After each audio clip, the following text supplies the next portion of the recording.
In the tapestry of life, where every thread holds a story, America in black and white emerges as a haven for the voices echoing through the heart of our communities.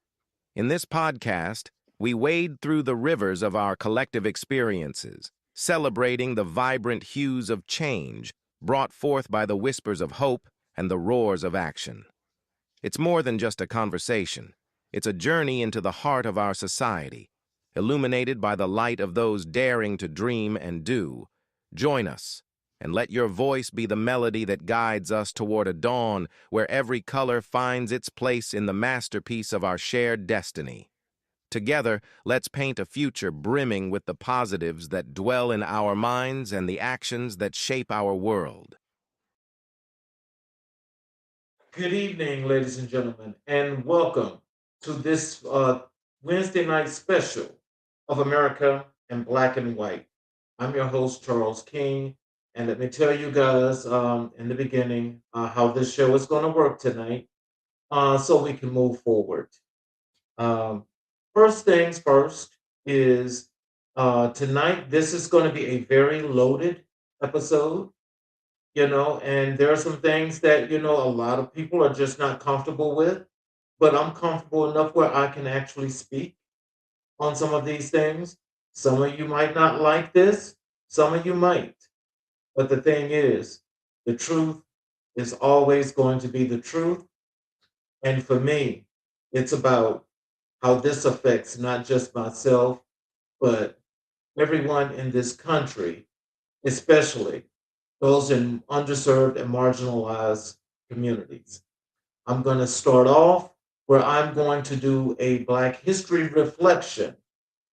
I'm going to go into a monologue, and then we will get into the show.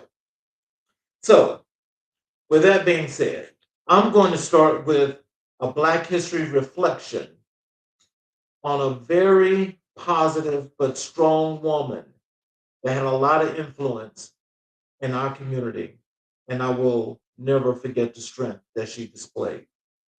This reflection will be on Miss Shirley Chisholm. Charlie Chisholm stands as one of the most consequential figures in American political history. Born in Brooklyn to Caribbean immigrant parents, she became the first Black woman elected to the United States Congress in 1968. Her legislative career was defined by advocacy for children, education, women's rights, and economic fairness. In 1972, she made history again as the first Black candidate for a major party's presidential nomination and the first woman to seek the Democratic nomination. Her campaign slogan, unbought and unbossed, reflected her lifelong refusal to be controlled by political machines, special interests, or party pressure. Chisholm's legacy is rooted in courage, the courage to challenge systems, to speak truth in rooms where the truth was unwelcome, and to demand representation long before the nation was ready to provide it. Her example continues to remind Americans that democracy requires participation, persistence, and the willingness to stand alone when necessary. Here in my opening monologue, I just want to say that this is something that reflects not only what Shirley was talking about, but how this affects many, many people. Tonight, we're stepping into a truth that America has never been comfortable facing. When this country is under pressure, economic pressure, political pressure, wartime pressure, the weight doesn't fall evenly. It never has. It falls on the backs of the people who already carry the heaviest load. Black communities, brown communities, immigrant communities, LGBTQ communities, poor and working class families who have been holding this nation together with grit, faith, and resilience. And now, as the US Iran conflict sends shockwaves through our economy, our politics, and our national psyche, we're watching a familiar pattern unfold. Prices rise, jobs disappear, fear spreads, And instead of investing in the communities that need support the most, America reaches for the same old tool it has used for generations: policing. Not opportunity, not relief, not reform, policing. Tonight we're going to talk about why that happens, how it happens, and what it will take to break this cycle once and for all. Because if we're going to talk about safety, then we need to talk about the systems that create insecurity. If we're going to talk about justice, then we need to talk about the policies that undermine it. And if we're going to talk about reform, then we need to talk about power: who has it, who doesn't, and how we reclaim it. This is America in Black and White. Let's get into it. Now, we all know that this past weekend, on Saturday, as a matter of fact, there was a strike in Iran. And with that strike, which was a joint, as the reporting goes, the conflict began with a joint U.S.-Israeli strike that killed Iran's supreme leader, Ayatollah Ali Khamenei, in Tehran. This was the opening action that ignited the war. Now, I'm speaking also from a perspective as in being a veteran of the United States Navy. This was totally uncalled for. This is something that definitely was not necessary. This is also what happens when people actually go into other people's countries, lands, to try and control and tell people what they can and cannot do on their land. There is no way that this should have happened. There is no way that that all of us in this country should not be outraged by. And the reason why we should be outraged by this is because ever since Donald Trump has gotten into the White House this time, America has been an unsafe place. And the unsafeness now has gotten even worse because there was no need to go over into Iran and to do any kind of, to shoot any missile to kill their supreme leader.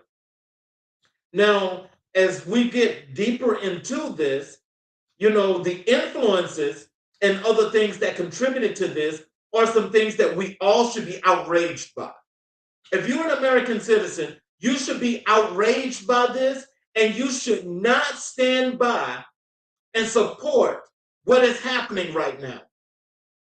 Because we all understand what happened in 9/11.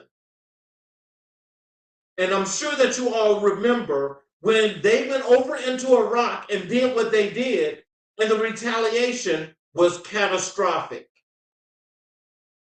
Should we expect the same because now you have killed the supreme leader? We're not safe.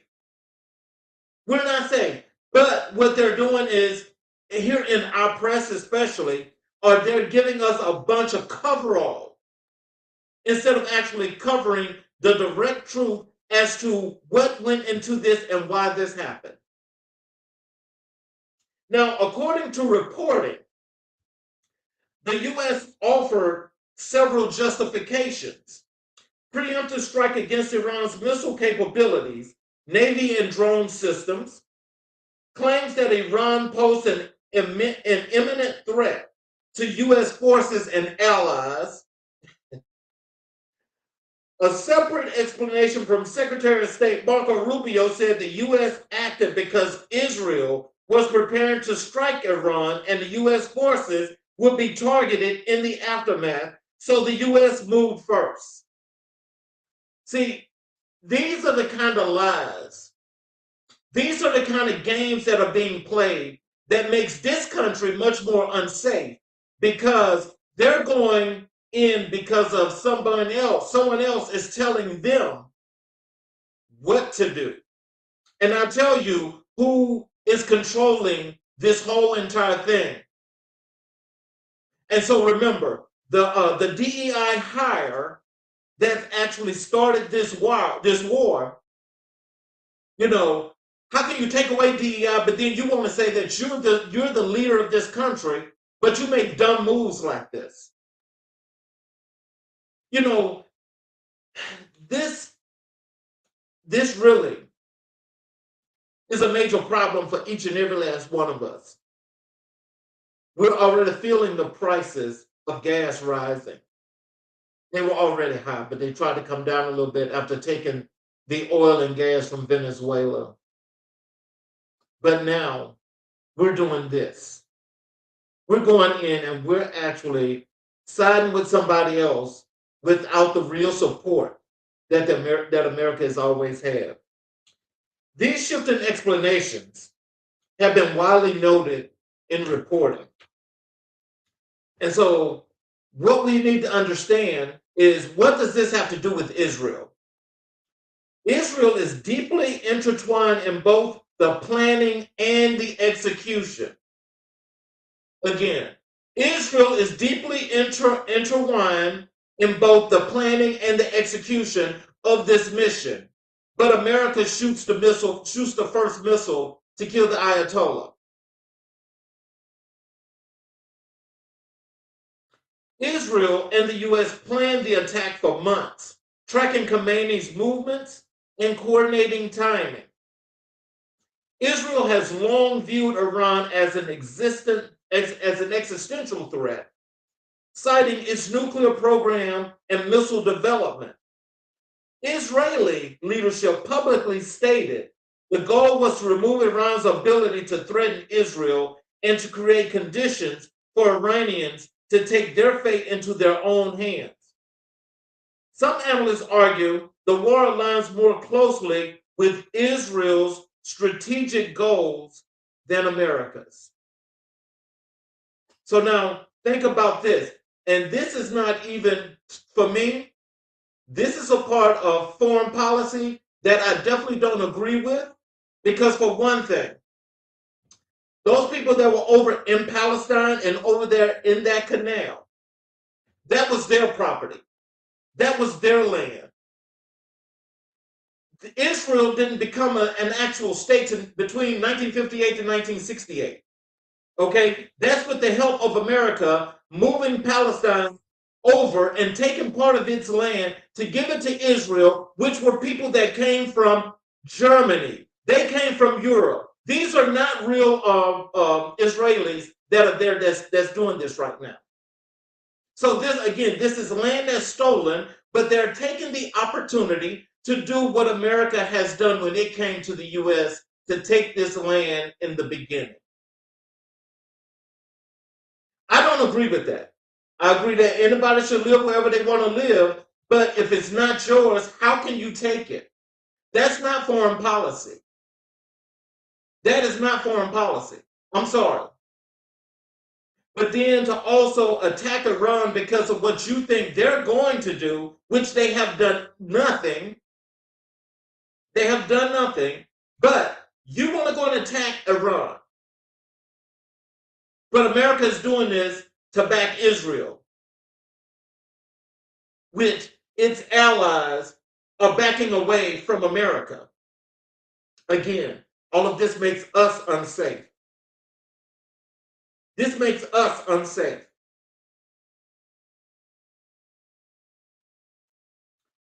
Right now, America standing in the world, the global reaction has been intense and divided. Criticism from major powers, China, Russia, and several EU officials say the U.S.-Israeli strike violated international law. The UN Secretary General condemned the escalation and warned of a wider regional war. So now, besides the issues that are here in America, when everything was unfolding with the files of Jeffrey Epstein, now we're going and we're jumping into a war.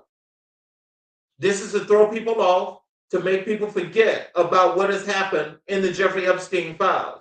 So maybe while this is going on, maybe the files will be released, and those that are continuing to focus on that, which is a good thing, would get the opportunity to get all the information about that and who was involved and all the little nastiness that took place with the trafficking of 9, 10, 11, 12, 13, 14, 15-year-old girls to an island where all these nasty folk that are in politics. These are politicians and people in that top 1% that was doing this nastiness with these little children. So rather than come out with telling the truth about who's the pedophile and who's not, now you want to go and jump in a war and put everybody at risk. Everybody's at risk. So how do we deal with that? How do we deal with that? So the concerns from the allies, European leaders, France, Germany, the UK expressed shock, urged restraint, and criticized Iran's retaliation, but did not endorse the U.S. strike. Oman, the mediator in nuclear talks in the U.S., was being sucked in, and that the strike undermined diplomacy. So now, with Donald Trump in office, now are we like just supposedly playing bully of the world and don't expect that somebody is not going to just say, I'm going to lay down and let you kill me, take what you want from me? Who let someone come into their house and take stuff out of their house and they're not allowed to do what's necessary to protect themselves? That's not right. I'm sorry, that is not right. And for those that are afraid to say it's not right, that's another problem. Because this ain't about, oh, we're just doing entertainment. What I'm telling you, as I get deeper into this, is that this is going to have some serious consequences and effects on everybody that's not a part of that top 1%. Everyone. Because you know that when America goes to war, or when there is a war, this is where people stand to make the money that they make.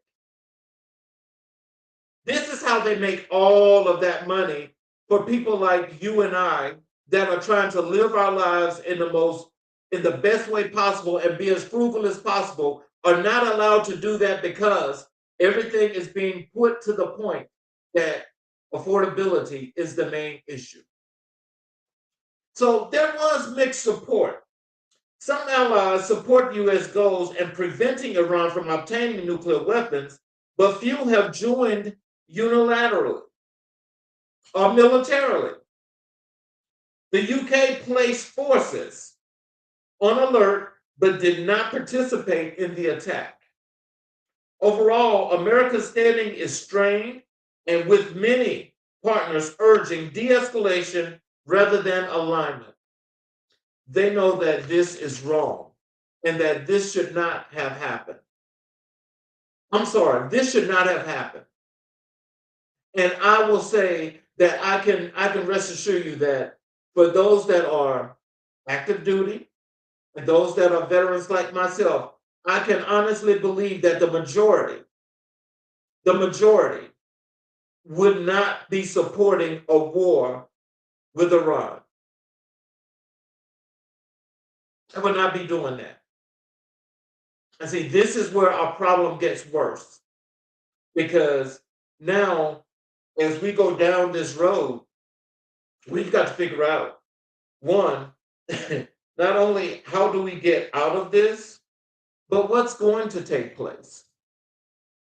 What can America do now that we have gone this far? You know, you can't say, oops, I'm sorry, I apologize, because you've killed a leader of another country. Earlier, you kidnapped a leader from another country. So, I mean, again, there are some people that probably listen to this that might not like what I'm saying, but the truth is the truth. And you just have to understand that what's right is right. How do you expect to have diplomacy in your country and no one's allowed to come over here and just take stuff and go back to their country, are they? Are they? I mean, because America is for sale. It is for sale, and so it's for sale for to the highest bidder for everything that's being taken place because it's being auctioned off like you would not believe. And of course, we know there's a reason behind that, but at the same time, we better be thinking that's each and every last one of us need to be thinking, how are we going to get through this moment? Because I can tell you, this is not just going to be a moment. This ain't about 1 week, 2 weeks, not even a month. This is going to be a long time. And when I say a long time, I'm not talking about missiles being shot, because, these folk, they believe in what they believe in. And like I said, just like 9/11, when they did what they did then, I hope that nothing like that happens again. But my thing is, why even put our people in that situation? Why put our people in that situation? This is totally uncalled for. And I mean, now you really have to think about survival. Now, Iran did not do not one thing to attack anything here in America. But what they did do and what they are doing is the bases that actually support the US over in that region of the world, they are attacking those bases. Now, again, two wrongs don't make a right, but how can you get upset with someone that's defending themselves? I want to ask that question because I think a lot of people really don't think that these people should defend themselves and that they should just lay down, roll over, and let things happen to them. Now, the media helps to create the firestorm by putting out this fake media talking about these people were killing their people in the street.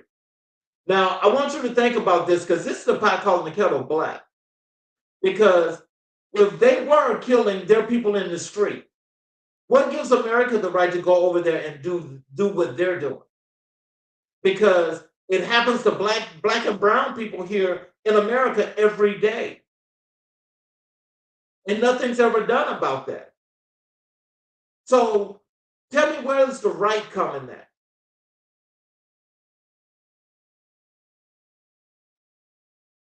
So when we think about how many allies have pulled back or distanced themselves from this situation, or this is all according to reporting. While no major ally has formally broken with the US, several have refused to join the military action or have publicly criticized it. Germany will not join any anti Iran military action due to capability limits. France and the UK condemned Iran's retaliation, but also criticized the US Israeli strike for bypassing international law. Oman strongly opposed US action and warned it undermines peace efforts. China and Russia condemned the US outright. So, in short, many allies are distancing themselves diplomatically, even if they haven't formally withdrawn from partnership. So, that means that they are refusing to take part in something that they know, for one, is not necessary, is not right, and not willing to put people in their countries at risk for any kind of retaliation. They're not doing it. So are we lone wolfing it now? Is that what we're doing? So the feeling here in America, this is according to, again, reporting. Polling shows Americans are overwhelmingly opposed to this war. 27% support these strikes. The rest of us don't. 27%. 27% support what is happening right now. Definitely out of the majority. Oh man. Support dropped sharply when Americans consider U.S. casualties, rising gas prices, and a prolonged conflict. A prolonged conflict. Across multiple polls, most Democrats oppose the war. Republicans are split, with a slightly majority supporting the strikes, but many expressing concerns about casualties and escalation. Independents lean strongly against the war. Public sentiment is marked by confusion, frustration, and fear of another long Middle Eastern conflict. Now, I will say when it comes to myself, I'm an independent. I don't support the Republican Party or the Democratic Party. I don't support either. I really don't. And I can't. I can't and I will not. I'm not for this war. And I will tell you this, I'm more than frustrated, but I know that when it comes to another one of these long struggles, as they call the Middle East, but I call it East Africa because it's Africa, there's going to be a problem. And I just pray for the folk that we have over there that's taking part in this, that they can be safe and that they do come home safe. Because I just don't understand why this is happening. I really don't. And the thing is, it's done illegally, but there's the Congress, that's the Congress and the Senate, well, the House and the Senate. Well, they're controlled by Republicans and they're not saying anything to Donald Trump. They're not trying to even stop this. But they want to send out this cockamamie story like, oh, we've got to reconvene in the Congress so we can stop this, or we can rein in the powers where we can put guardrails to keep the president from doing this, that, or the other. Stop this, plain and simple. Just stop it. Just stop it. I don't understand what is it that Donald Trump has got on most of these guys that actually put them in fear.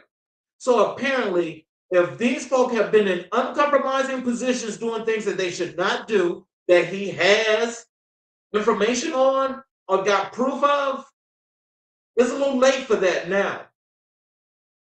It's a little late for that. It's a little late. Be men. If you're a man, stand up and be a man and tell the truth about what's right and what's wrong. When you can't do that, that means that these folk that have put you in that seat, they need to more than get you out that seat. They need to more than get you out that seat. And actually, as an independent, the thing that makes me squirrely is the fact that for midterm elections, I'm actually at the point that I have to vote for everything that's Democrat to try to change what's happening. That's force in my hand. Oh, I'm definitely going to vote. And for me, there's nothing that's got an R next to it that's good and stands for anything other than the um the worst of what we have here.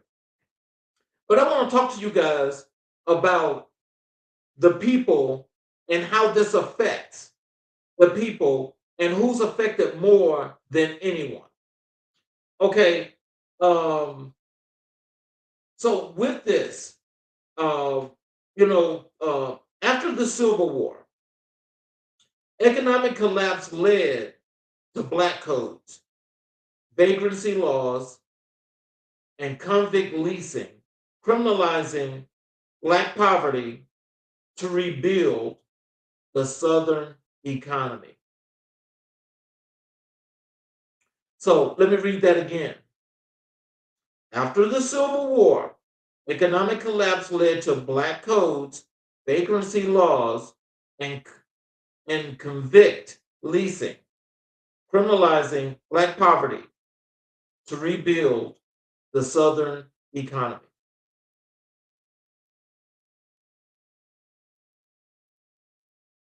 Now, we're basically in that same construct right now. And this is where we're trying to get to, well, America's trying to get to that point again. And so what that means is that how these illegal immigration laws are taking place, this is to remove those folk that are not US citizens, but allow folk from particular countries that are non-black to take up citizenship for a majority population. That's what's happening. And so we're trying to go back to that point again. We're trying to go back, not we, but they're trying to put us back at that point again. During the Great Depression, Black unemployment was met with surveillance and criminalization, not relief. So I want you to think about that. Folk that couldn't get jobs, folk that had to try to scrunch and scrounge and do what was necessary, they did it. They found a way. They survived. Are we going to go back into something like that again? And again, as I said, this is a truth that has to be faced. A lot of people aren't willing to talk about this, but I am. And I am because I'm more than just a concerned citizen. I am more than just a concerned citizen. The war on drugs turned economic decline into justification for militarized policing and mass incarceration. The war on drugs turned economic decline into justification for militarized policing and mass incarceration. We got signs of that 2 years ago. We got signs of that 2 years ago. All of these things are right before our eyes. But it seems like nobody is actually doing what is necessary to see what's happening and why this is happening. So after 9/11, national fear expanded surveillance of Muslims, Arab, and South Asian communities. Now, with all of the deportations that's going on, that's going to expand, where that's going to include now all people of Black and brown descent. That's where that's going. That's where that's going. So now we're about to get ready for some militarization from policing that's going to be in underserved and marginalized communities. That's going to be, it's going to be horrible. This is going to be horrible. My thing is, what do we do? Because nobody, I mean, Black and brown communities are already over policed. Now it's about to be militarized police. Because as this thing escalates, I mean, these are all excuses in order to come in and to strong arm people in all of our communities to make lives as worse as possible. So, just in a nutshell, America has a long history of responding to economic instability, not with investment, but with enforcement. When the economy shakes, the system tightens its grip on the people it already mistrusts. So that's telling you if you're Black and brown, you're a target. You are a target, a big target. So in that case, I'm saying to each and every last one of you, what is the problem of unification to make life better for every individual? But me in particular, I'm talking about those in underserved and marginalized communities because they're a little bit worse off than a lot of us. And so we need to be doing our thing that's going to make not only these people feel safe, but make sure that our communities are safe. They're safe spaces for people to feel comfortable to roam around and to walk and to do some of the things that they like to do. Instead of being locked in a house 24/7 and having yourself go stir crazy, almost like the COVID situation. Now, when we talk about key points, wartime economics led to cuts in social programs and increases the police budgets. Law and order rhetoric rises during national fear, shifting public money from community support to enforcement. Predictive policing, surveillance tech, and federal and local task force expand under the banner of national security. Poverty becomes criminalized. So there's fines, fees, evictions, and arrests tied to economic struggle. Welcome to the new slavery. Welcome to 1955. Welcome to 1913. Welcome to 1911.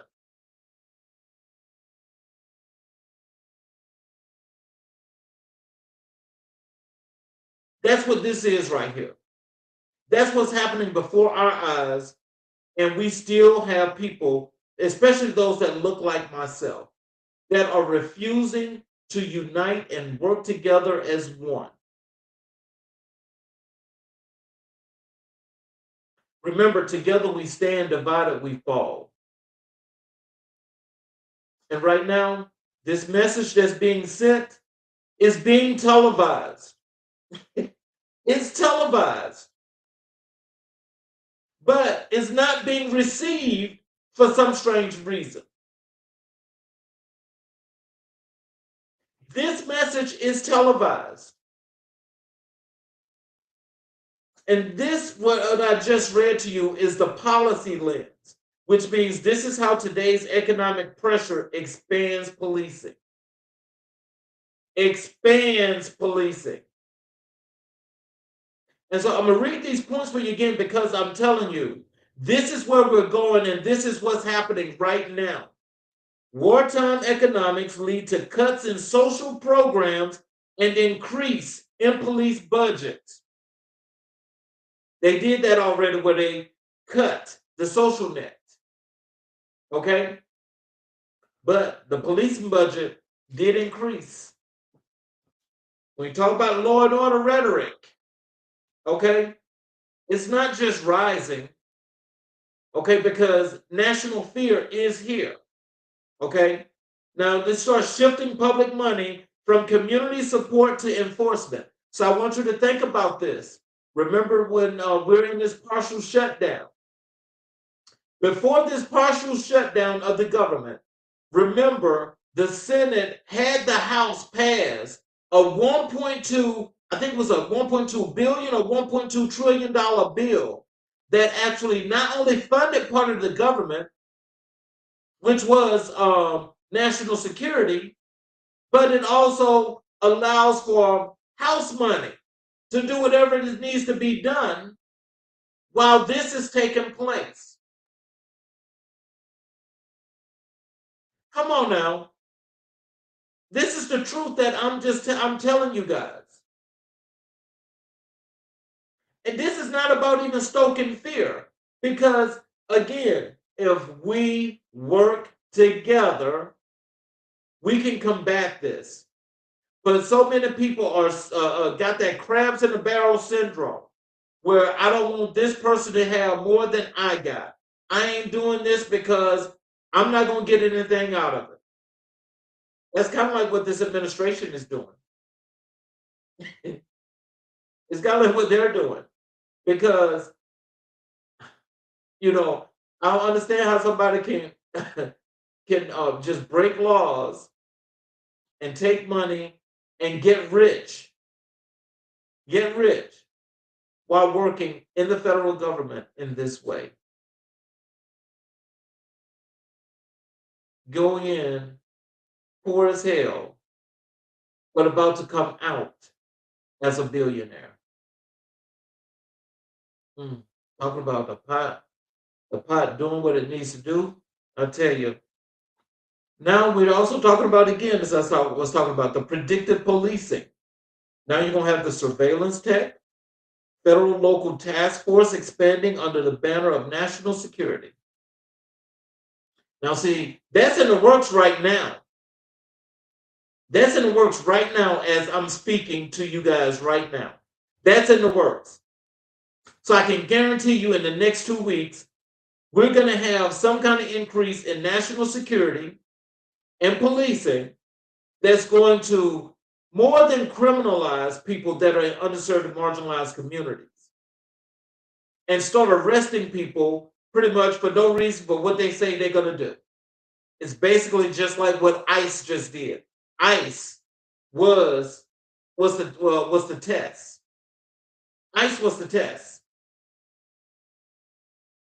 ICE was the test. Poverty becomes criminalized. Fines, fees, evictions, and arrests tied to economic struggle. Okay, you can't pay your bill. We got to come kick you out. But because you didn't pay your bill, I'm going to arrest you because you owe this money. Now, see, what happens, especially down here in the South, as we were talking about building the Southern economy, that was done on the backs of Black people. Not just the whole country, but in particular, the southern part of the country.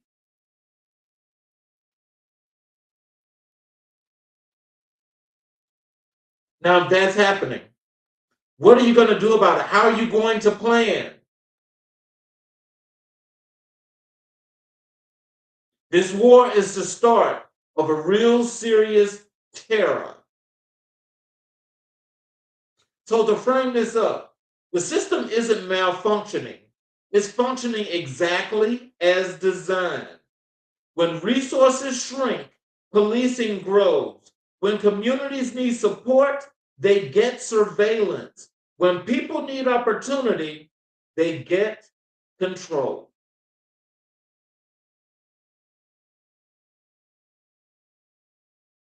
So that whole thing, take it from you. There's no asking, there's just taking. There's no asking, just taking. So let me tell you guys about the lived experience lens and what communities feel on the ground. Now, the key points to this is you've got increased police presence in neighborhoods already under economic strain, more stops, more searches, more harassment tied to minor infractions, surveillance in public housing, schools, transit, and community spaces. Emotional toll is fear, anxiety, hypervigilance, trauma, and mistrust. Criminalization of survival, tickets, warrants, evictions tied to poverty. So, in each of those key points, let me just tell you this. When they talk about increased police presence in neighborhoods already under economic strain, for those that are in underserved and marginalized communities, already way under resourced, way under resourced. That is from bad health to everything else. There's nothing there in your community but you trying to survive. And it's going to be increased policing that's going to be coming. It's going to be increased. How do people actually live under conditions like that if you're already struggling and you've got these people that are going to be harassing you? These people are going to be harassing you. You got more stops, more searches, more harassment tied to minor infractions. Okay, you walked across the street and they say you're jaywalking. What that means, you go to jail. And now you just go through, you do this deep search. Anything on them? Yeah, you had this infraction, so you violated this, you're a serial offender, so we got to lock you up for about a year for for a minor infraction. That's how that starts and keeps going and keeps going. So basically, what that is to lock people up to create a military force that's going to have to be used. Surveillance in public housing, schools, transit, and community spaces. Well, I don't know if you guys have noticed or not. Now, everywhere you go, there are cameras everywhere. And now, if you haven't noticed, you should be noticing here in the next couple of months how you're going to find folk out here working on what they call power poles and lines, where they're actually sticking up these cameras everywhere in every little nook and cranny because they've got to find out where you are and what you're doing. Now, we're talking about the emotional toll. The emotional toll, which is fear, anxiety, and hypervigilance, trauma, and mistrust. Now, people are already going to be in fear. The anxiety is, am I next? The hypervigilance are those people that like to run around here and act like they are the police, where they feel like they can do citizens arrest and they can get you pretty much get to charge you on anything. Call the police and say, yeah, this is what he was doing. Now, what gives them the right to do that? Well, they could do that anyway, but I mean, that's going to turn up. And when we talk about the trauma and the mistrust, if there's already mistrust, that's what's led to the actual surveillance. So the trauma is going to be knowing that you're not going to actually have the opportunity to defend yourself against what someone is saying about you. And when the criminalizing of survival, that's tickets, wars, evictions that are tied to poverty, that right there is telling you right there that, by you surviving and trying to do the things you need to do, these are the kind of things that are going to start happening. So, from an overall perspective, for marginalized communities, policing isn't an abstract policy, it's a daily reality. It shapes how people move, how they speak, how they live, and how safe they feel in their own neighborhoods. We should not have to be at this point. These are some of the after effects of what's happening, how they're going to happen, but what we all should be planning for right now. Few days now into this, we need to start planning. We need to start planning.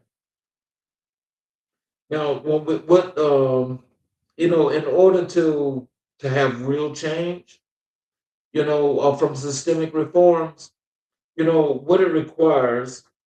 Let me tell you, it requires a shift from punishment to investment, housing, jobs, mental health, and youth programs.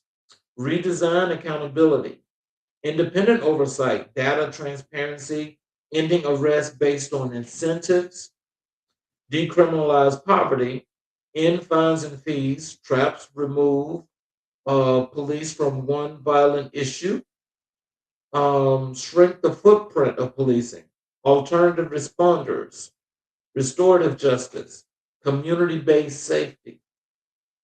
Put power in the hands of the people most harmed, community, community budgeting, local leadership, and legal empowerment. So, with that, we're talking about when we shift from punishment, that means that we're going to add resources.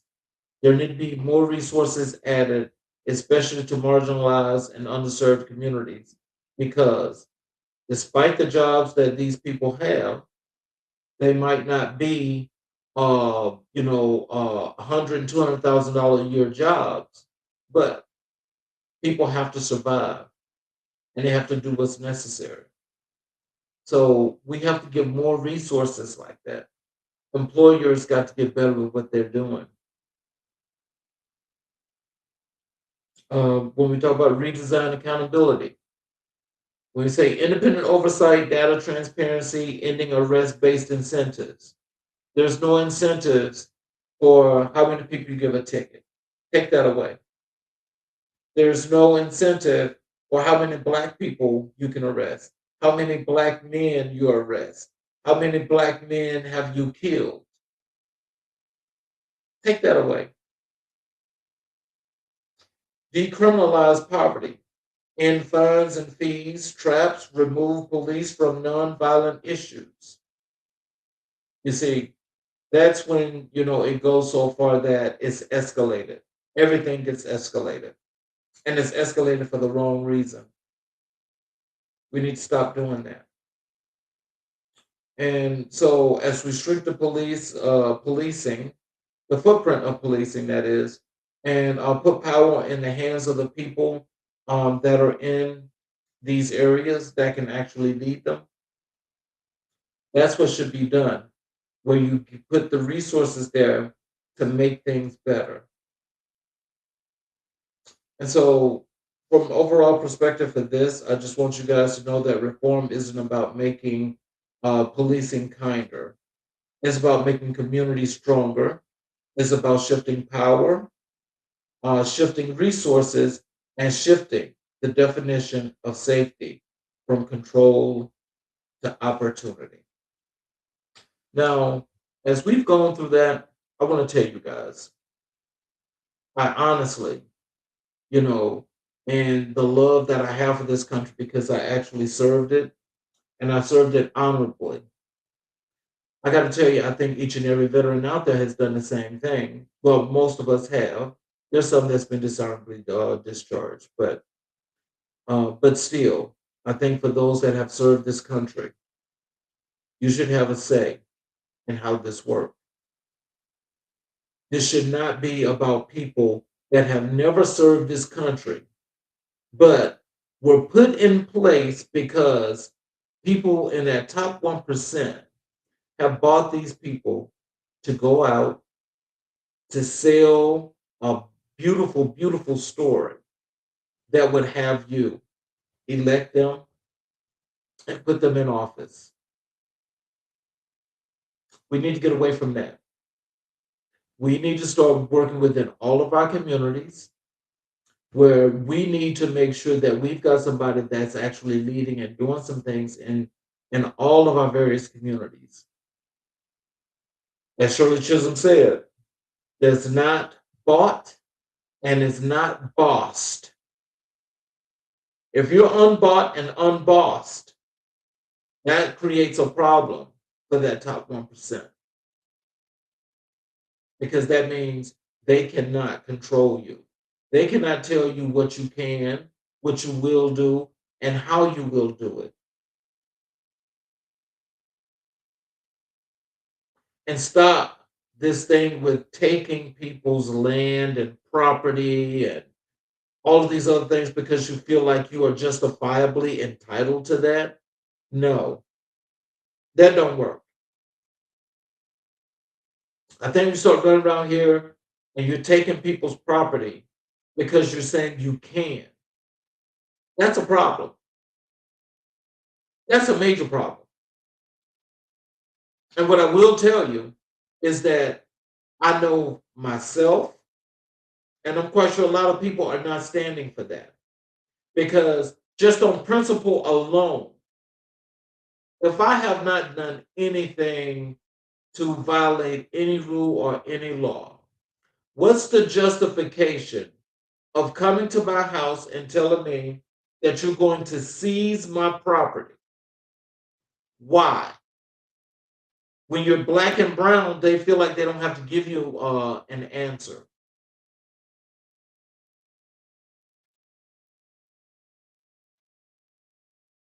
So this is just this is like just truly a crazy thing that's waiting to happen, which I think each and every individual has got their rights as to how they feel and what they say.